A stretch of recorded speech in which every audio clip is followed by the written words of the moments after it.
திருவாழ்க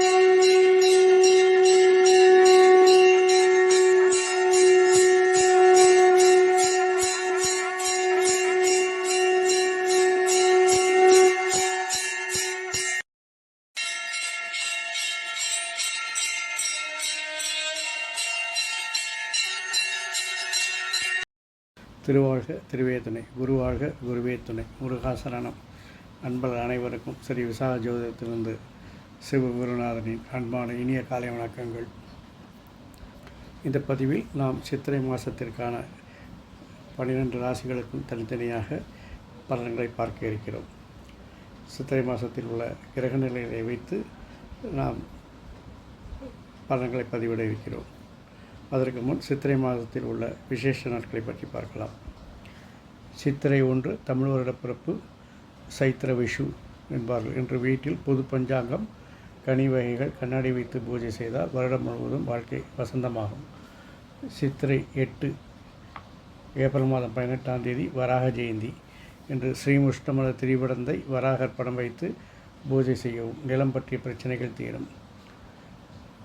சித்திரை 9 April 22 செவ்வாய் ஸ்ரீ நடராஜர் அபிஷேகம். இன்று நடராஜரை தரிசனம் செய்ய தொழிலில் போட்டிகளின்றி வெற்றி கிடைக்கும்.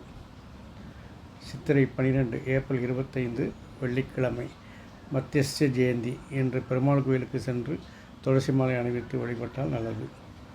சித்திரை 17 ஏப்ரல் 30 புதன்கிழமை அட்சய திருதியை. இன்று சூரிய உதய காலத்தில் புண்ணிய தீர்த்த ஸ்நானம் செய்து எள்ளினால் பித்திரு தர்ப்பணம் செய்து பெருமாள் பூஜை செய்ய வேண்டும். என்று உஷ்ணகாலமாவதால் உஷ்ணத்தை சமனப்படுத்தும் விசிறி, நீர்மோர், தயிர், அன்னம், பலவித தானியங்கள், கரும்பு வகை குளிர்பானங்கள் இவைகளை தானம் செய்தால் அழிவற்ற அதாவது அட்சயமான பலன்களை தரும் என்பது ஐதீகம். சூரியனும் சந்திரனும் ஒரு சேர உச்சமாக இருக்கும் இந்நாள் பரசுராம ஜெயந்தி நாளாகும். இந்த நாட்களில் தங்கம் வெள்ளி வாங்குவது சிறப்பு. சித்திரை 18 மே 1ஆம் தேதி வார்தா கௌரி விரதம் அல்லது லாவண்ய கௌரி விரதம். இன்று பகல் 1 மணிக்குள் அம்பாளை வழிபட்டால் தொழில் விருத்தியாகும். பெண்களுக்கு தீர்க்க சுமங்கலி பாக்கியம் கிட்டும். சித்திரை 10 மே 2ஆம் தேதி ஸ்ரீ சங்கர ஜெயந்தி, ராமானுஜ ஜெயந்தி. சங்கரர் உலகளித்த பஜகோவிந்தம் பாராயணம் செய்யவும் இன்று ஸ்ரீ ராமானுஜர் உலகுக்கு கழித்த ஓம் நமாநாராயண என்னும் அஷ்டாட்சர மந்திரத்தை 108 முறை ஜபம் செய்தால் குருவர்களால் திருவருள் கிடைக்கும். சித்திரை 24 மே 7ஆம் தேதி புதன் வாசவி ஜெயந்தி. இன்று கன்னிகா பரமேஸ்வரி கோயிலுக்கு சென்று கன்னிகா பரமேஸ்வரி வழிபடவும். சித்திரை 25 மே 8ஆம் தேதி வியாழக்கிழமை புதன் ஜெயந்தி. இன்று நவக்கிரகங்களில் புதன் ஜெயந்தி தினமான இன்று புதனுக்கு பச்சையாடை ஒழித்து துளசியில் அர்ச்சனை செய்து பிறகு பெருமாளை வழிபடவும் புதன் தோஷம் விலகும், கல்வி அறிவு உண்டாகும். சித்திரை 28 மே 11 ஞாயிற்றுக்கிழமை ஸ்ரீ நரசிம்ம ஜெயந்தி. இன்று மாலை வரை விரதம் இருந்து ஸ்ரீ நரசிம்மரை வழிபட சகல பாவங்களும் விலகும். பிரதி மாதம் வளர்பிறை சதுர்த்தி தினன்று பிரதோஷ காலத்தில் லட்சுமிநாராயணரை வழிபடுவது சிறப்பாகும்.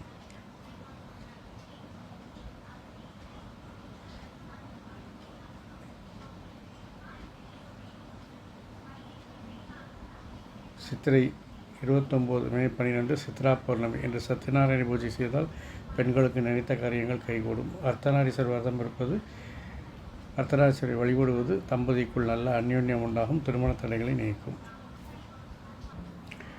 சித்திரை மாதத்திற்கு கிரக நிலையை பார்க்கும் பொழுது மேஷத்தில் சூரியன் உச்சமாக இருக்கிறார், ரிஷபத்தில் குரு, கடகத்தில் செவ்வாய் நீசமாக இருக்கிறார், கன்னியில் கேது, மீனத்தில் புதன், சுக்கிரன், சூரியன், சனி, ராகு. இதில் இந்த மாதம் சித்திரை 23ஆம் தேதி புதன் மீனத்திலிருந்து மேஷத்திற்கு பயிற்சியாகிறார். இந்த கிரகங்களின் நிலையை கொண்டு நாம் 12 ராசிகளுக்கும் தனித்தனியாக சுப அசுப பலன்களும் அசுப பலன்களுக்கு பரிகாரத்தையும் நாங்கள் பதிவிடுகிறோம். நாம் அஞ்சல புதன், சுக்கிரன், சனி, ராகு நீங்கள் போட்ட கணக்கெல்லாம் கரெக்டாக ஒர்க் அவுட் ஆகும். இப்படி பண்ணால் இவ்வளோ லாபம் கிடைக்கும், இப்படி பண்ணால் நமக்கு இந்த நஷ்டம் வரை இதை தவிர்க்கணும் அப்படின்னு ஒரு பிளான் வச்சுருப்பீங்க. அதனால் உங்கள் திட்டங்கள்லாம் நல்ல சிறப்பாக செயல்பட்டு நல்ல லாபத்தையும் வருமானத்தையும் தரும், மதிப்பு மரியாதை கொடுக்கும், தொழிலில் ஒரு முன்னேற்றத்தை தரும். தொழிலில் உங்கள் லட்சியங்களை ஈஸியாக அடைந்துடுவீங்க. டார்கெட்லாம் அச்சீவ் பண்ணுறதுக்கு ரொம்ப மெனக்கடலாம் வேண்டாம். ஜஸ்ட் லைக் தட் அப்படி செஞ்சுட்டு போயிடுவீங்க. மீட்டிங்கில் உங்களுக்கு தான் கரகோஷங்கள், அவார்டுகள், ரிவார்டுகள்லாம் கிடைக்கும். பெண்களின் விருப்பத்தை நிறைவேற்றுவீங்க. அது பெண்களை நீங்கள் விரும்பக்கூடிய காலமாக இருக்கும். ஆனால் அது கணக்கு வழக்காக இருந்தாலும் சரி, தொழிலாக இருந்தாலும் சரி, பெண்கள் விஷயமாக இருந்தாலும் சரி, எந்த விஷயத்திலையும் உங்களுடைய லட்சியத்தை அடைவதற்காக குறுக்கு வழியில் செல்லாதீர்கள். குறுக்கு வழியை செல்வது தற்காலிகமாக இன்பத்தையும் நல்ல ஒரு முடிவுகளை தந்தாலும் பிற்காலத்தில் சட்ட செயல்களை கொடுத்து விடும். என்னடா எல்லாத்துக்கும் இப்படி சொல்கிறானேன்னு பார்க்காதீங்க. ஏன்னா கேது ராகுவை பார்த்துட்ருக்கிறார். ராகுவால் நீங்கள் எது செஞ்சாலும் கேது போட்டு கொடுத்துருவார். ராகுவுக்கு எதுவும் சமசப்தத்தில் இருக்கிறதுனால இந்த விஷயத்தில் நீங்கள் தப்பிக்கவே முடியாது. அதனால் ராகுனால் ஒரு குறுக்கு வழியில் போகிறதா இருந்தால் அது எந்த ராசியாக இருந்தாலும் சரி, அவர் எந்த கட்டத்தில் இருந்தாலும் தவிர்த்துருங்க. அது சரிப்பட்டு வராது. ஒரு 6ல் சூரியன். அரசு விஷயங்கள், அரசு காரியங்களில் அதிக அலைச்சல்கள், கடின உழைப்புகள், எதிர்ப்புகள், பிரச்சனைகளை சந்திக்க நேரிடும். தந்தையாரோட கருத்து வேறுபாடு ஏற்பட்டு நீங்கும். கண் இருதயத்துக்கு பாதிப்புகள் வர வாய்ப்பு இருக்கிறது. கணுக்காலுக்கு பிரச்சனைகள் வர